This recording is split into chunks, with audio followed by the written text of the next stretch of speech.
mungkin menolak, karena kalau menolak dia kalau marah bukan main ya. Jadi saya tidak berani. Oke, saya lanjutkan lagi teman-teman ya. Share PPT saya masih jalan ya. PPT-nya belum terlihat, Prof.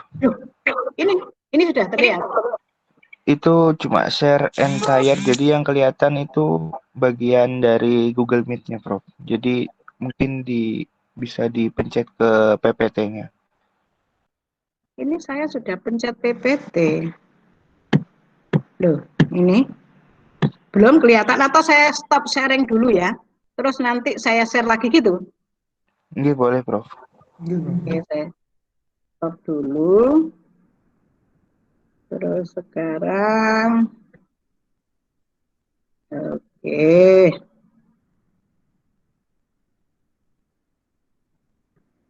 saya share lagi.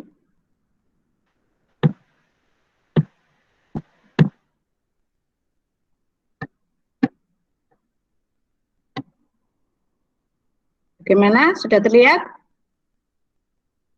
Enggak, sudah. Baik.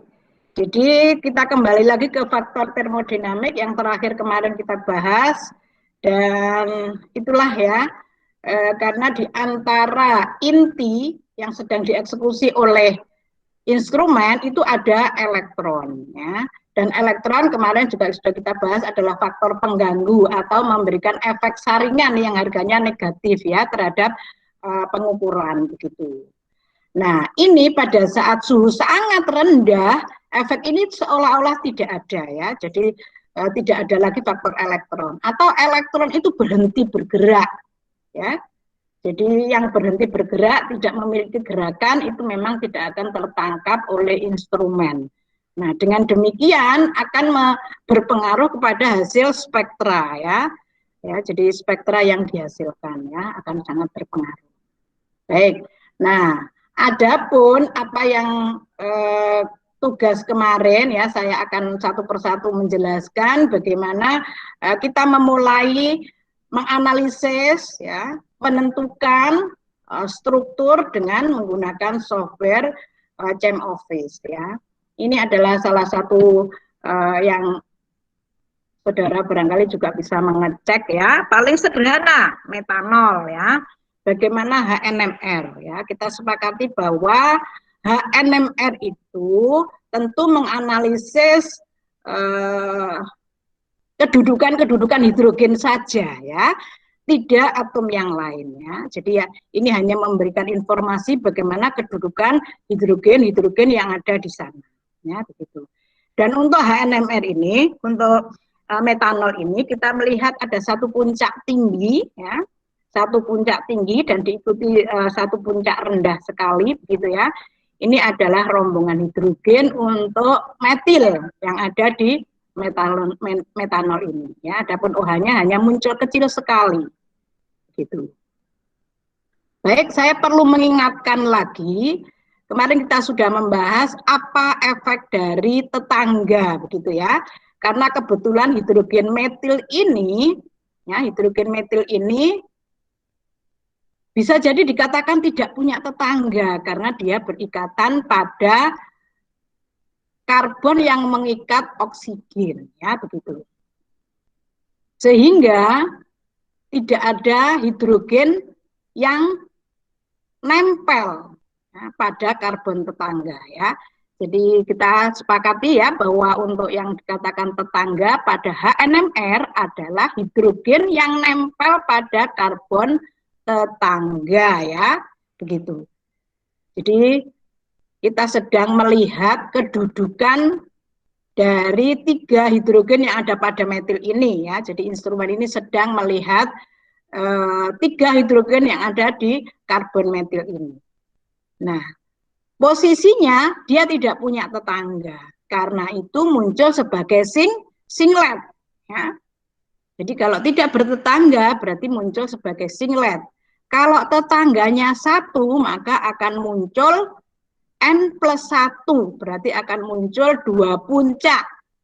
Ya, yang kemarin sudah kita pelajari semuanya duplet namanya ya. Kalau dia bertetangga dengan 2, maka akan muncul 3 puncak. Kita sebut triplet. Ya, karena metil ini kita katakan tidak bertetangga, maka dia muncul sebagai singlet. Demikian pula untuk kedudukan hidrogen yang ada di posisi OH ini juga dia tidak memiliki tetangga. Ya, karena definisi tetangganya itu adalah hidrogen yang nempel di karbon tetangga, ya. Sedangkan hidrogen yang ini punya tetangga oksigen, ya. Loh, ini kan ada juga metil. Nah, itu tetangga 1 kali lompatan, ya. Itu tidak terhitung, ya. Jadi yang langsung menempel di kanan kirinya saja, begitu, ya. Ini kita sepakati. Nanti beda lagi dengan kalau kita sedang membahas CNMR, ya. Kalau CNMR siapa tetangganya? Ya. Jadi karena kalau CNMR itu kan hanya mengidentifikasi karbon-karbon saja, siapa tetangganya? Tetangganya adalah hidrogen yang nempel pada karbon yang sedang dianalisis. Mengapa kok hidrogen, kok bukan karbon tetangga? Ada yang bisa menjawab? Ayo, saya ingin ngecek pemahaman saudara. Mengapa? Kalau HNMR itu kan tetangganya adalah hidrogen lain yang ada pada karbon tetangga, karbon kiri kanan. Tapi kalau CNMR yang disebut tetangga itu bukan karbon lain di sebelahnya, tetapi hidrogen yang nempel di karbon yang kita analisis ini. Ayo, siapa yang tahu alasannya? Nah, misalnya ini ya, ini adalah CNMR, maka menganalisis C yang ada di metil saja ya, ada di posisi ini saja, karena memang kebetulan ya C-nya cuma 1 ya.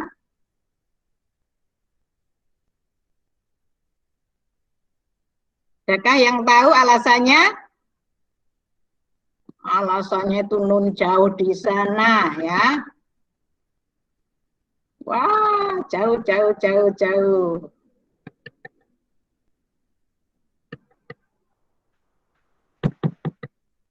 Ayo, sambil saya akan cari jawaban, saudara harus berusaha menjawab dong. Nah, ini alasannya ya. Jadi hidrogen itu sangat kuat bervibrasi ya. 4 kalinya karbon. Saudara bisa bayangkan bagaimana instrumen ini menangkap sampel-sampel hanya yang bergetar. Begitu. Jadi kalau sedang mengeksekusi karbon, ya kan, hidrogen sebelahnya itu bergetar sangat kuat, ya itu yang ditangkap sebagai tetangga. Ya, bukan karbon, karena karbon hanya 1/4-nya. Begitu. Nah, kalau itu instrumen HNMR, yang ditangkap adalah hidrogen lain yang ada pada karbon tetangga. Mengapa kok di karbon tetangga kok hidrogennya juga mampu ditangkap? Ya ini vibrasinya 4 kalinya karbon. Secara otomatis sangat mudah untuk ditangkap rekordernya instrumen. Ya, jadi getarannya yang paling kuat tentu yang ditangkap ya. Jadi itu alasannya. Jadi semua yang disebut tetangga itu adalah hidrogen ya. Pada HNMR adalah hidrogen yang ada di sekitar atau kanan kiri karbon ya, karbon tetangga. Kalau CNMR ya hidrogen yang nempel pada karbon itu sendiri yang disebut tetangga ya. Itu harus diingat-ingat ya, supaya saudara nanti tidak ada salah pemahaman ya. Baik, saudara, saya kira jelas ya. Jadi siapa yang dianggap tetangga sudah kalian pahami ya, dan ini mengapa muncul 1 puncak saja untuk CNMR-nya, karena dia juga tidak punya tetangga ya, tidak ada tetangga yang dimiliki sehingga munculnya 1 puncak. Baik, nah sekarang ini adalah HNMR dari senyawa kloroheksena. Ya. Jadi contoh soal ini diperlihatkan untuk kita semua, ya, sama-sama rantai karbon, ya, CH2, CH2, CH2, CH2 semua seperti ini. Nah, ternyata yang paling dekat dengan TMS adalah karbon yang paling jauh dari klor, ya. Jadi hidrogen yang ada pada ujung yang paling jauh dengan klor. Mengapa? Karena klor itu adalah senyawa elektronegatif, di mana kerapatan elektron untuk senyawa-senyawa elektronegatif ini sangat besar. Untuk atom-atom yang sangat banyak elektronnya, dia akan tertangkap belakangan oleh recorder, ya, karena efek halangannya besar sehingga nanti dia tertangkap sangat jauh. Dengan demikian kita bisa langsung menyimpulkan bahwa yang dekat dengan TMS adalah karbon ujung ini, ya. Jadi paling dekat dengan TMS. Berikutnya diikuti, ya, kita bisa tinggal melihat di sini 1,31, 1,29 ini adalah jarak, ya. Jarak dari 0 yang merupakan TMS. TMS ini. Bentar ya, saya kelihatannya kok ada tamu. Waduh.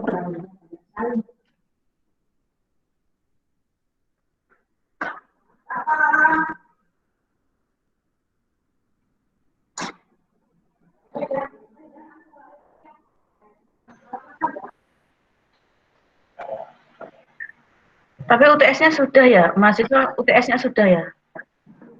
Sudah dikerjakan.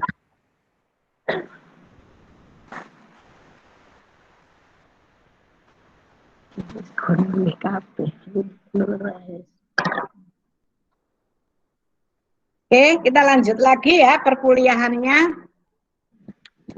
Ya ini ya, efek kerja di rumah.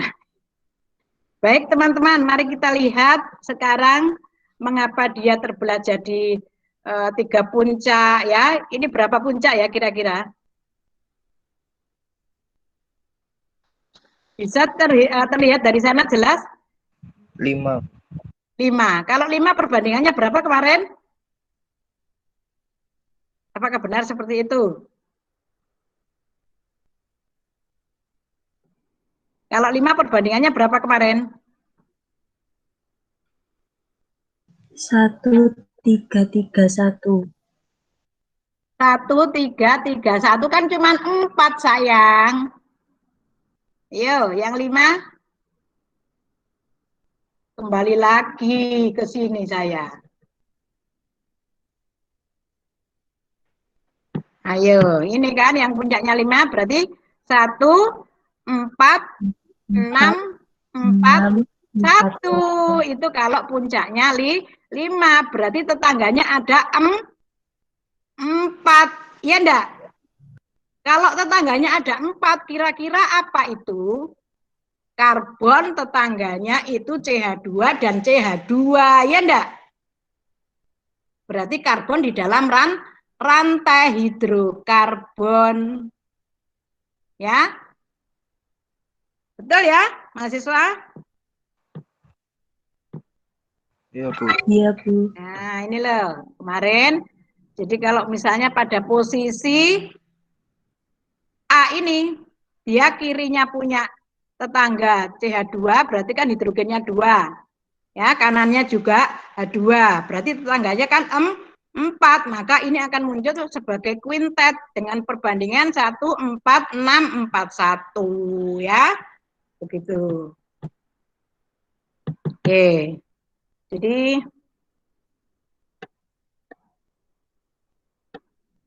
jadi untuk senyawa ini saudara bisa lihat ya, untuk yang dekat dengan klor tentu yang paling jauh ya. Berarti ada di simpangan 3,68 ya. 08 apa 68 ya? 68 ya, 3,68 ya. Ini. Mengapa dia terbelah jadi 3? karbon di sini ini karena tetangganya adalah CH2 ya, CH2 sehingga terbelah jadi 3. Lalu letak berikutnya 1,77 lalu 1,49 ya, ini ada di sini ya, 1,77 lalu 1,49 lalu 1,29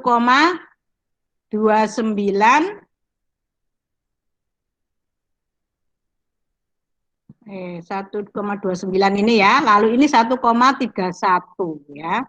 Dan yang paling dekat adalah 0,88. Ya, ini adalah metil ujung. Ya, metil yang ada di ujung. Karena dia memiliki medan yang kuat dengan 3 hidrogen, lalu punya tetangga CH2. Ya, sehingga terbelah jadi 3. Adapun yang karbon yang ada di tengah-tengah ini tentu memiliki tetangga kiri kanan. Di sini 2, di sini 2, berarti 4 tetangganya. Ya, ini makanya banyak yang menjadi kuintet ya, karena bertetangga dengan 4 hidrogen ya. Paham sampai sini? Karena nanti saudara juga harus mengeksekusi kalau saudara hanya menemukan spektra ini saja. Kira-kira apa yang bisa saudara prediksikan? Ya, tentu kalau ada puncak seperti ini, ya saudara berpikirnya, oh ini punya tetangga 2. Ya, kemungkinan tetangganya adalah CH. Hanya bisa begitu. Jadi saudara menulis tetangganya saja. Nah, lalu sumbangan dari CNMR itu adalah hidrogen yang nempel pada karbon tersebut. Hidrogen pada tetangga sudah tahu, hidrogen yang nempel pada dirinya juga sudah tahu. Lah, akhirnya ketahuan, oh ini adalah metil yang terikat pada CH2. Ya, begitu. Jadi seperti itulah saudara akan melakukan prediksi-prediksi ya, dari puncak-puncak terbelah berapa itu menunjukkan siapa tetangganya. Lalu CNMR akan memberikan informasi ada berapa hidrogen yang nempel pada karbon tersebut. Ya, dengan demikian dari CNMR ini akan ketahuan CH3, dari HNMR ketahuan tetangganya adalah CH2. Nah, sudah. Nanti struktur akan diprediksi tahapan per tahapan, ujung per ujung. Ya, nanti kita sambung-sambung begitu. Ya, dari rangkaian puncak-puncak yang ada di sini juga. Ya, paham ya saya kira? Ada pertanyaan dulu sebelum saya lanjut? Saya ingin bertanya. Ya, silakan. Untuk nilai titik tertinggi yang ada di rumus struktur molekul itu apakah tiap percobaannya berbeda, Bu? Walaupun dengan senyawa yang sama. Soalnya saya mencoba berbeda dengan hasil yang dengan yang ada di PPT, Bu. Berbeda dengan temanmu maksudnya? Saya mencoba yang itu yang ada di PPT, chlorhexana. Tapi nilainya berbeda. Ini saudara mencoba dengan hasil yang berbeda? Iya, Bu. Hasilnya berbeda. Berbedanya di mana? Bolehkah saya saudara tunjukkan? Di harga-harga chemical safe ini kah? Atau di mana?